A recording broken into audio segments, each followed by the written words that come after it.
இன்றைக்கி சிவப்பு தண்டு கீரையில் தான் சாம்பார் எப்படி பண்ணுறது அப்படின்னு பார்க்க போகிறோம். அதுக்கு க்ளீன் பண்ணுறதுக்கு இந்த பூவெல்லாம் விட்டுட்டு நம்ம க்ளீன் பண்ணி எடுத்து வச்சுக்கலாம். தண்டை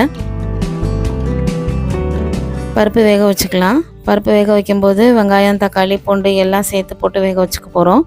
இது கூட கொஞ்சமாக மஞ்சத்தூள், கொஞ்சமாக பெருங்காயம், ஒரு 2 ஸ்பூன் அளவு எண்ணெய் சேர்த்து குக்கரில் மூடி போட்டு 4லேருந்து 5 விசில் வர மாதிரி விட்டு எடுத்துக்கலாம். பருப்பு நல்லா வெந்து வந்துடும். இப்போ வாணலில் எண்ணெயை ஊற்றிட்டு எண்ணெய் காஞ்சதும் கடுகு போட்டுக்கலாம். கடுகு பொரிஞ்சோடனே கருவேப்பிலை, சின்ன வெங்காயம் போட்டு தாளிச்சிக்கலாம்.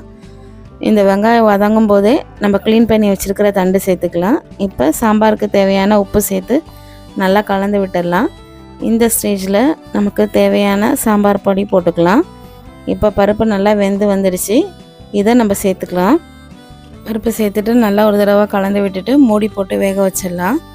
பாருங்கள், நல்லா கொதிக்குது. இந்த டைமில் நம்ம புளி சேர்த்துக்க போகிறோம். சாம்பாருக்கு எவ்வளோ தேவையோ அந்த அளவுக்கு புளி தண்ணி சேர்த்து விட்டு நல்லா நம்ம கலந்து விட்டு மூடி போட்டு வேக வச்சு எடுத்துக்கலாம். பாருங்கள், இப்போ தண்டு நல்லா வெந்து வந்துடுச்சு. அவ்வளோதான், சாம்பார் ரெடி. இதை சுட சுட சாப்பாடோடு சேர்த்து நம்ம கீரை பொரியலோடு சேர்த்து சாப்பிட்டோன்னா செம்ம டேஸ்ட்டாக இருக்கும். சாப்பிட்டு பார்த்து சொல்லுங்கள்.